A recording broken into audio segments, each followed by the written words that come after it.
Thanksgiving right around the corner, as early as next week, over 40 million Americans are not going to receive their food stamps. Why are they not going to receive their food stamps? Because Donald Trump instructed Senate Republicans not to release the emergency funding specifically for this to the Department of Agriculture. Why would they need to release emergency funding in the first place? Because the government is shut down. And why is the government shut down? Because Senate Republicans failed to enact cloture and get enough Democrats to side with them on a continuing resolution. And why did they need to do that? Because the Senate Democrats invoked a filibuster requiring them to get 60 votes to pass legislation instead of their 53 majority. And why did they do that?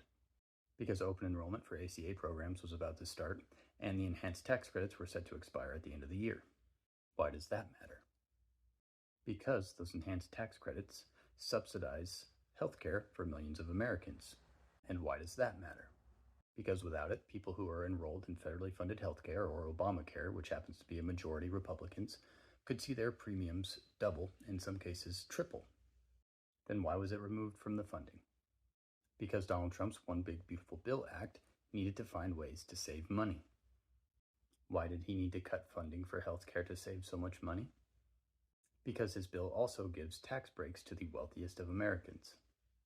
And why does it do that? Because those wealthy individuals are the people who helped pay for him and other Republicans' campaigns. And why did he need so much money for his campaign? Because even though that he's one of the wealthiest people in the country, he can't spend his own money on it, and he was also losing a lot of money by paying for legal fees. Run-of-the-mill quid pro quo. You scratch my back, I'll scratch yours. But why did he need to win so badly? You remember those legal fees I was telling you about? It's because this guy was facing so many charges that at his age, when found guilty, it would have essentially been a life sentence. You see, for Donald Trump, it was literally a life or death situation. He was facing 4 indictments, 91 charges, and he had already lost one, and that's where his 34 felonies come from. He was probably not going to do well for the others either.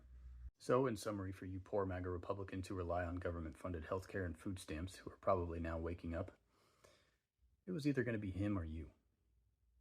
And it damn sure wasn't going to be him.